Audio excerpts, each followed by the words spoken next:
to Coach's Corner, everybody. Thanks for watching the show. I'm your host, Coach Tripp, here along with my defensive secondary coach at the University of Alabama, Lewis Campbell. Coach, thanks so much for being on the show.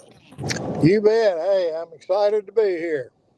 Oh, my gosh, Coach. You know, here on Coach's Corner, we try to inspire and educate the mind to think, the heart to feel, and the body to act. We're going to take the next 30, 45 minutes, Coach, and talk about your amazing career. And I want everybody to learn a little bit about you because, you know, we probably both think the apple doesn't fall far from the tree. You grew up in Hamburg, Arkansas. Talk about your mom and dad and your siblings. Well, I was raised in a town of about 2,800 people, so obviously wasn't real big. My father ran I don't know what it'd be called today, maybe a mini Walmart. He sold everything from nails, plumbing, toys, to pipe fittings. I mean, if you could buy it, he sold it. How about your brother? How many brothers and sisters did you have? I have one sister 3 years older, and I have one sister 3 years younger than I. No brothers. Oh, my gosh. Coach, talk about growing up in Hamburg. Did you play multiple sports in high school? Oh, yeah. Hey, if you were in Hamburg, you had to play all sports, so they wouldn't have enough to play. But, yeah, we played all sports. You know, I always liked football a little more than the others, and I certainly wasn't fast enough to be a track star or couldn't shoot good enough to be a basketball star. So you could run around and hit somebody and be a decent football player. Coach, talk about your high school team. Were they good? Talk about your teammates. Your coach, was your high school coach a big influence on you? Yes, he was. He was a great influence. He was the track coach. So if you played football, you better run track. If you didn't run track, you can practice football, but you're not going to play. So, you know, we had a lot of tracksters out back then, but hey, a great influence. His wife was my typing teacher in high school. So it was a family that I was close to and still am close to their children that they raised. Well, what classification was your high school? Was it one of the smaller 1 or 2A teams? Yes, it was a Class A. They did have a Class B back then. It was not 8-man football like they have some of now, but yeah, it was a Class A high school classification. How did you get recruited to Arkansas, and why did you pick Arkansas? Or was it because your home state, or the only one that recruited you, or what? Well, you know, I made an official visit to Mississippi State. After that, I made an unofficial visit to Southern State, which you've never heard of because that's in Magnolia, Arkansas, and one to UAM, which was in Monticello, which were, you know, Division II or III or whatever they were back then. So, yes, the only real school that recruited me as far as a Division I school was the University of Arkansas. Oh my God, Coach! And you couldn't play as freshman, so you played 3 years, and 12 interceptions in 3 years, Coach. Did you have a nose for the ball, or were you just good technical wise, fundamental wise? Well, I think it was mostly a matter of back then, the only people that really threw the ball a lot were not very good teams. You know, everybody was stressed and everybody was running the football. So, you know, I intercepted 3 passes in one game and never had double-digit return yardage. So that kind of tells you all you need to know right there. Coach, you dove for 2 of those interceptions against Tennessee in the Liberty Bowl. Well, a fast guy probably would have not broken stride. So, you know, you're giving me the benefit of the doubt. Oh, my gosh. Talk about the benefit of the doubt. Let's get into it right now. We got so much to talk about, but how did a slow, fat, dumb, weird, wild, weak, walk-on like myself ever get to play for you, Coach? Hey, you were a good football player. That's why you were coachable. You had great technique. You learned, you listened, and you played in front of a lot faster guys than you were. So, Oh my You gosh. know, at any level, you find somebody that can listen, learn, do what you're asking him to do. Eventually, he'll play. Oh my gosh, Coach! I guess you were patient with me. It only took me 3 years to get on, man. Thanks for that. Before we get into all this, and we got so much to talk about, and I want to thank you, folks. Folks, we're with Coach Lewis Campbell, longtime college football coach, of course, at Bama for many years, and his alma mater, Arkansas, for many years. You're also with the defensive coordinator at Oklahoma State University. But I want to talk a name and give me like a sentence or two to describe each one of these amazing people, Coach. All right, we'll start with our favorite, Paul Bryant. There's not one word that can describe him. I mean, it would take 30 minutes. Probably the best thing I could say is I've got one picture in my house that has anything to do with football, and it's a picture of him on the sideline.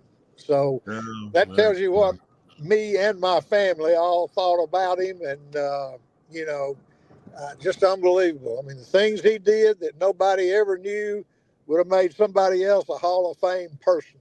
But you never found out all the things he did. Coach, I tell stories about him almost every day of my life, not just because I do a podcast, but because I see friends and neighbors and family. And just yesterday, I was telling somebody about him establishing the A Club after his favorite player, Pat Trammell, passed away with cancer. He loved Pat. And I wanted to take care of Pat's family, but he actually put $1 million in for my kids. For anybody that played for him, their kids could go to school at the University of Alabama. And I told somebody that yesterday, and they were flabbergasted by that contribution that he did. Nobody knows about stuff like that. That's right. And they would have been flabbergasted at a whole lot of things, you know, if they were close enough and knew all the things he did for his former players, because, you know, he'd try to kill you while he was there, but when you left, he'd fought it for you. So, he was an amazing person. Coach, what was he like in staff meetings? I mean, did you have to be on point with every player and in every situation? What was he like in staff meetings? In staff meetings, there was total silence unless he specifically asked you a question. For instance, one day we were talking about Joey Jones, and you know, he was a small receiver, and I don't know, Coach Bryant said something about him, and Bobby Marks, who was the receiver coach back then, said, "Coach, I agree." And I mean, Coach Bryant snapped back and he said, "I don't give a damn if you agree or not." so the comments were few and fewer between in his meetings. Oh my gosh! I just gave that advice to Chris Good, who I think is getting the Miles College job since Sam Shade took the Alabama A&M job. I think Chris Good is getting the head coaching job there at Miles College. So I gave him some advice. I said, "Listen, hire great assistants, let them do their job, but make sure that they know what they're talking about, because." You know, you don't want yes men. You don't want yes men, right, Coach? Coach Bryant wants somebody who is smart and speak their mind. Absolutely. I mean, he wanted you to know what you were talking about, but you know, don't try to bluff him because he'd call it in a hurry. Hey, what was Chris Good's brother's name? Look, Kerry Good. Kerry Good. Yeah, I recruited those guys. But now, what is Kerry Good doing now? Coach, you got to watch my show on Monday nights to find out. He has ALS. Oh, is that right? Wow. Coach, he wrote a book called Good and Faithful Servant, and that's what our Monday night show is about, Good and Faithful Servant. And we talk about faith. Well, we talk about faith, family, and football and virtues, Coach. You would love that show. Tune in Monday nights. Hey, listen. I certainly will. Unbelievable. Yep. Yeah, he's an amazing guy. Coach, you will love his wisdom. Pick up that book. You'll love his book, Good, Goode. What an amazing family, Coach. 4 boys from the same family, and their first cousin, Antonio Langham, who just got inducted into the College Hall of Fame. Congratulations, Antonio. Wow, how about that? Didn't know that. Coach, 30 for 30 should do should do a special on that family. They're an amazing family. Their mom and dad are still alive. Clyde Jr. passed away of cancer, but Carrie's an amazing person. Thanks for asking. All right, let's continue with the names. We could go a whole show on Coach Bryant, Coach. You got that right. Ray Perkins. Intense, yes, hardworking. You pass him in the hall, and he may speak to you or may not. And it wasn't that he, just didn't like you, but I mean, his mind was about 3 steps ahead of everybody else. Ken Donahue. Gosh, great football coach. I mean, if there was ever a man made to be an assistant football coach, a defensive coordinator, it was him. Coach, he picked me up in Birmingham in 1980, August 1980, and I got off the plane. I thought I was 8 miles from the sun, Coach. I had never been south. I had never been south of the Mason-Dixon line, and he took me all the way from Birmingham to Tuscaloosa, and I didn't hear 3 words the whole time. And I was like, I thought I had landed in another country, and I was like, what did I get myself into? All right, Sylvester Croom. Great person, great friend. I got to work a year for him at Mississippi State, and then, he got fired the second year, but hey, unbelievable person. Jack Crow. Well, I'm not sure of that. He was kind of like Ray. He was very intense, very opinionated, but kind of got the short end of the deal here at Arkansas. Frank Broyles. Your coach, Frank Broyles. A CEO in football before that was, in tune with being a head coach. I mean, he was a great delegator, and yet, he knew all the positions. Wow. Yeah, I couldn't coach anything but DBs. Nothing but DBs. Me neither. And there's a lot of people question whether I did that. So, Coach, hey, let's go right off on a vein right there while we're talking about it, because it's a good transition to say, for me to thank you, because, man, when I played in the pros, you were better than my Canadian Football League and my National Football League coach. You were better, Coach. You taught me everything I knew about technical football. It was a ripple effect, Coach. I taught to all my kids in 20 years that I coached. I taught them only what you taught me. So I guess it worked. Well, I think you're getting old enough. You forget things too, but I appreciate the compliment. Oh, my gosh. All right, let's go on with these amazing players. Tommy Wilcox. The greatest player that wasn't fast enough or big enough or strong enough, but he got it done. Wow. Kind of like Pat Trammell. That's how Coach Bryant described Pat Trammell. That's a huge compliment, Coach, because that's how he said Pat. Pat couldn't run fast, couldn't throw the ball pretty, but he just won. Jeremiah Castile. I learned how to play strong safety from Tommy, and I learned how to play cornerback from Jeremiah Castile. Yep. A great person, quiet, just went out there and did his job. Coach Bryant's last game, it was the Liberty Bowl, playing Illinois. Jeremiah had 3 interceptions going into the fourth quarter. I told him, I said, hey, you get close to a ball this quarter and break my record, and I'm taking your butt out. Coach, I didn't know that, man. I didn't know that story, that you said that to him. You go, oh, my gosh. He was so fun. He was so mature, man, back then. He tied your record. I didn't even know about your record. You didn't talk about your record going into that week, but I do remember doing sprints after Christmas. And Coach Perkins or Coach Bryant told Al Miller to run us in that gym or wherever we were. But remember that, Coach? Oh yeah. And hey, Coach when you Bryant, were around Al Miller, you were around a great one right there. Coach Bryant said, Al, I told you to run him, not to kill him. Yeah. I figured he'd have said kill more than one.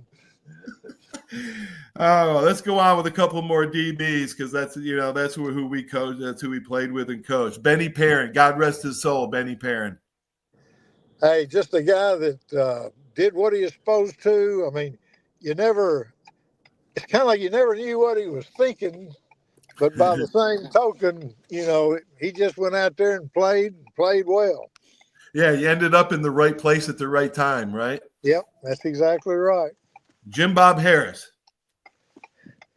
A guy, when he first started, I probably wanted to hit him in the head with a baseball bat. But, as time went on, he was another guy that, he was a great player coming out of high school, and he worked hard. He did the things that he did to take care of himself to be a good player. But, Yep. He's kind of one of those guys that he was a good player and he knew it. And you just kind of wanted him to not think a little less of himself than he really did.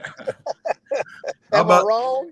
No, how about just the opposite? How about Ricky Thomas? Oh, hey. Well, like you said, you couldn't get him to say anything if he had a mouth full of it, But, hey, another one of those players like Jeremiah Castile, never said anything. Right. But, boy, you wanted your kids to grow up to be like him. Absolutely, Coach. Absolutely. Cornelius Bennett. If you could fashion a football player and put him together, hey, he'd be a great player today. I don't care who you were playing for or against. just an unbelievable player. He could play in any generation. Good description of him, Coach. Major Ogilvy. Oh, no, I lost him. Gosh. Maybe we'll get him back. Man, that was going good. Oh, we got you back. Major Ogilvy, Coach. All right. I'm sorry, say it again. Major Ogilvy. Well, obviously didn't coach him, but I tell you what, he bailed us out of some bad defensive games because, in one way he was kind of like Tommy Wilcox that, right. He wasn't the fastest, he wasn't the biggest, but boy, did he run and play hard. Oh my gosh! In Stedman Shealy, just a great quarterback. Talk about you named one of your sons after. Was it after Stedman? Well, it really wasn't after him per se, even though you would pray and hope he'd grow up and be just like him. But we just liked the name. But again, a guy you knew he was going to be a success. I don't care how old he was. He went about things the right way. Wow. Coach, how did you get in this coaching? When did you realize when you got out of playing at Arkansas, how did you get into coaching and who inspired you? Who was your champion? Oh, my goodness. I don't know that, I guess I probably filtered down into coaching because I could never make a good grade in the in the sciences or to be an engineer, doctor, or whatever. But I don't know, athletics was just all I liked. I knew I didn't want to go back to Hamburg and, get into the furniture and hardware business. But and I don't know that any one person convinced me other than I guess I was fortunate because I had so many, from junior high, high school, college. I just had so many great influences that it really wasn't so much that I wanted to be like them, but it was like, I want to be what they are. I want to be in that area. 1977-79, you're a DB coach at SMU. Was that your first Division I job? And how did you get that break? Well, there was a guy named Pat Jones who was an assistant there, who later went on to be the head coach at Oklahoma State when I was the coordinator there. But he was from Little Rock, and we knew each other. We weren't in college together, but that was really the connection. And went to SMU when Craig James, Eric Dickerson were there. And as I tell people, we were in charge of the NIL before anybody else even knew what NIL was, if you get my drift.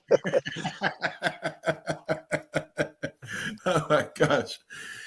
Coach, I use some of the same, the same sayings that that you have with my players that I coached, and I appreciate everything that you did for me. I learned also that to be a good coach in practice, you should push them, work them hard, cajole, sell, be really, really hard on them, tough.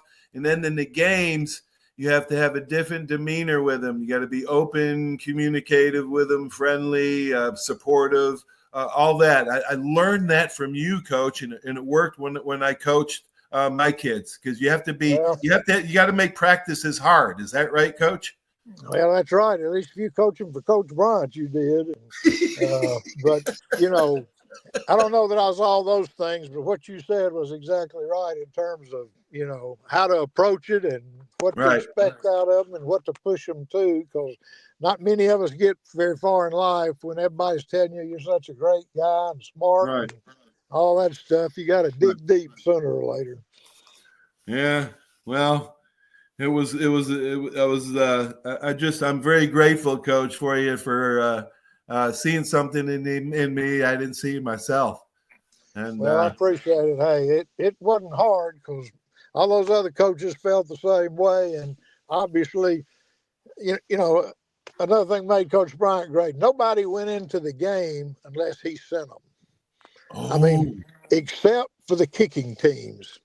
Jack Rutledge at that time did that, but I mean, not an offense or a defensive player went into that game unless he went to that position coach and said, put these guys in next series. Oh, my God. That's unbelievable there. I don't know anybody that's ever done that. Oh, my gosh, Coach. Thank you for sharing that story. I did not know that. I never knew that. Yep. I mean, hey, you may not have one other, let's say, safety on the field, but if that guy went out there and broke his leg, you didn't put that next one in until he told you to. Because I can't believe it. When I had when I finally made the roster, my third year, sophomore, we're going up to Atlanta to play Georgia Tech, and I was just happy to be on the traveling squad, backing up Stan Gay corner. Yep. And then the first quarter, the first game, one of my teammates, Coach, nudged me and said, Coach Bryant's calling you. I said, is he saying Tripodi? Has he got my name right? I was like, he can't be calling me. It's the first quarter of my first game I ever dressed. And, Coach, do you remember that first game? Did he tell you, or did you tell him to put me in and again just to test, or what would happen? You don't remember that, I know, but. I don't remember, but I can guarantee you this. I didn't tell him anything. I sat there and listened for what he said. And when he told me, then I did it. But I guarantee you, it wasn't a suggestion even. Okay. I'll tell you another story. It was I think it was Ole Miss that year, early in the year. We played them in Jackson, Mississippi, and Ole Miss was driving on us, and he put in the whole second string. Remember, he would do that and I went in the second string, and the first play was a slant to my guy, and I broke it. I read the 3-step drop, and I get there probably a split second before the ball did, and they threw a flag at me. And Coach Bryant said, damn it, everybody out. He put everybody in. Coach, he put everybody in for one play and then took everybody out. I don't doubt it one bit. Coach, I wanted to dig a hole and crawl in it, No kidding. Hey, there's a lot of people talking about wanting to dig a hole. John Mitchell, who's been with the Cleveland Browns forever, and I guess still with them in a managerial position. But anyway, he was coaching defensive ends, and, Coach Brown was always up on that tower. And I don't remember who it was, but John Mitchell, he was bragging about that. Oh, that's a great job, great play. And except John didn't hear those steps coming out of that tower like everybody listened to. And right behind him was standing Coach Bryant, and he said, I don't think that was worth a SH, what. And I mean, John Mitchell never broke stride. It was, get back down there, damn you, I've told you that 1,000 times, And I mean, all the other coaches are just rolling out on the field. But, you had to listen for him coming out of that tower. Oh, you didn't know if he was coming down for a coach or a player. Exactly. You didn't even know. I heard him come down to Mel Moore and get on Mel Moore one time. Oh, my gosh. there's no question. And I guarantee you, you knew where your guys were and you knew where he was on every practice match. It looked like he was looking at you every play, and but he wasn't. 99% of the chance he wasn't looking at you at all. That's right. Oh, That's exactly right. Yep. All right, Coach, man. Thank you so much for being you, man. One more thing, couple more questions. Do you have any advice for young coaches, young maybe DB coaches that you could give a piece of advice to? Well, Coach Bryant told me this early on too. Is that, hey, if you can do anything else in this world and be happy, do it. But if you can't, coach and don't look back. Coach, you took his advice, that's for sure. One last question. Who would be great to have on Coach's Corner? Who would be great to have on the podcast? What guest? Oh, my goodness. Of course, I don't know where. I mean, the people that I, was under and grew up under coaching-wise, the Pat Dyes and the Bill Olivers. And, of course, I know Coach Donahue's gone. He's passed. Right. Miles passed. Nope. There's not many left, but nope, there isn't, Coach. But I'm thankful you're here, and it was great to have you on, and I appreciate you, for all that you did for me in my career, in my life, and hundreds of other kids, Coach. Thank you. Well, I appreciate it. Hey, great to be with you. I've great. thoroughly enjoyed it. God bless you, Coach. You too. Bye-bye. God bless you, Colin. Bye-bye. Coach Lewis Campbell, man, what a great coach he was. I learned everything from him. Thanks for watching Coach's Corner, everybody. I hope you enjoyed that. Stay tuned for these messages. Remember, if you like this podcast, like it, share, and subscribe, and all that good stuff. Yeah, share the show with your Facebook friends, because Coach Lewis Campbell is a funny guy, and he did a lot for college football, a lot for me in my career. So stay tuned for these important messages from our sponsors. Have a great sports weekend, everybody. See ya. There's a reason why Hill Kelly in Pensacola is the #1 selling Chrysler Dodge Jeep Ram dealer between Jacksonville and New Orleans. While other dealers have taken advantage of a competitive market with higher prices, Hill Kelly has discounted prices to the lowest of the year. And Hill Kelly in Pensacola won't surprise you with excessive charges beyond the selling price. Come see why people from Milton, Pace, Foley, Bay Minette, Daphne, Gulf Shores, Mobile, and beyond are driving to Hill Kelly in Pensacola to buy their next new Chrysler, Dodge, Jeep, or Ram. At Hill Kelly, the bottom line price and your satisfaction are what really matter. So before you sign, check the bottom line and make the trip to Hill Kelly in Pensacola to see what true local ownership can do for you. At Hill Kelly Chrysler, Dodge, Jeep, Ram, Highway 29 in Car City, Pensacola. Or shop online 24/7 at hillkellydodge.com. When it comes to bottom line pricing, nobody beats a Hill Kelly deal. Nobody.